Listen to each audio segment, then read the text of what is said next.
En este video vamos a considerar entonces la cota de Cramer-Rao, que esta es una cota para la varianza en el contexto del estimador insesgado de mínima varianza. Entonces lo que vamos a considerar son algunos supuestos para que este teorema sea verdadero. Lo primero es que vamos a considerar el conjunto A, que va a ser el conjunto de todas las vectores X, tal que la densidad de x teta sea mayor que 0, pero la gracia es que este conjunto no dependa de teta. ¿Cómo se puede ver esto? Ah, mira, ¿te acuerdas que hay ciertas variables aleatorias en que la indicatriz queda entrelazada, el x con el teta, por ejemplo, la distribución uniforme? Entonces la distribución uniforme no califica para este tipo de análisis, ¿ok? Sino que simplemente el x, el rango de x y el rango de teta tienen que ser definidos de manera distinta. Entonces, la segunda condición dice que para cada x perteneciente a A, entonces esta función f de x teta es diferenciable respecto a teta, con respecto a teta. Es decir, vamos a calcular la derivada de esa función respecto a teta. El tercer supuesto establece que la esperanza de la derivada respecto a teta de la log verosimilitud, eso es 0. Tú puedes pensar que este supuesto es bastante artificial, pero después nos vamos a dar cuenta que muchas densidades satisfacen esto, y voy a hacer especialmente un video explicando estos supuestos en un contexto bastante general.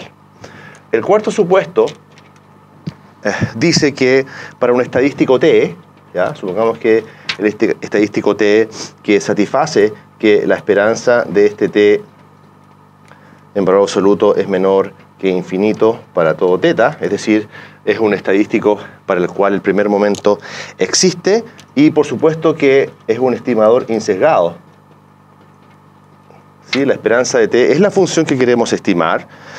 Entonces, para esto se satisface, pongamos ahí, entonces se satisface que tau prima, es decir, la derivada de esa función no es otra cosa que la esperanza de T de x por la derivada respecto a teta del logaritmo natural de f de x, teta.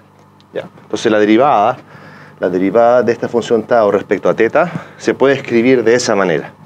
Entonces el teorema que enunciamos ahora, que es efectivamente la cota, y la vamos a llamar así, de Cramer-Rao, establece que si tenemos un vector x, ¿ya?, sea entonces este vector x, que es un vector de x, x1 hasta xn, que provienen de una densidad x, teta, donde teta está en algún espacio paramétrico. Entonces, supongamos que los supuestos 1 al 4 se satisfacen. Es decir, en el contexto de todos los supuestos anteriores, ya se satisfacen, entonces la varianza del estadístico T de x es siempre mayor o igual que tau prima de teta al cuadrado, partido por la esperanza de la derivada respecto a teta del logaritmo natural de la verosimilitud, todo eso al cuadrado. Si tú te recuerdas, eso no es otra cosa que tau prima de teta al cuadrado, partido por la cantidad de información de Fisher contenida en toda la muestra respecto a teta. Entonces, ¿qué dice el teorema de Cramer-Rao? Dice que si tú tienes cualquier estimador insesgado de tau de teta que cumple con esa condición, entonces la varianza de cualquiera de esos estimadores siempre va a ser más grande que esta cantidad, que la podemos calcular y que depende únicamente de teta. ¿Te das cuenta? Es decir, no puede haber un estimador insesgado que tenga varianza más chica que este valor. Si efectivamente ese estimador existe, que alcanza la igualdad, entonces ese se va a llamar el estimador Eiboom. Entonces pongamos aquí finalmente, si T alcanza entonces la cota de Cramer-Rao, entonces ese estimador se llama el A-boom. El estimador con varianza más pequeña dentro de la clase de los insesgados. No hay un estimador que tenga varianza más chica que esta cantidad. Entonces el video a continuación vamos a explicar las hipótesis.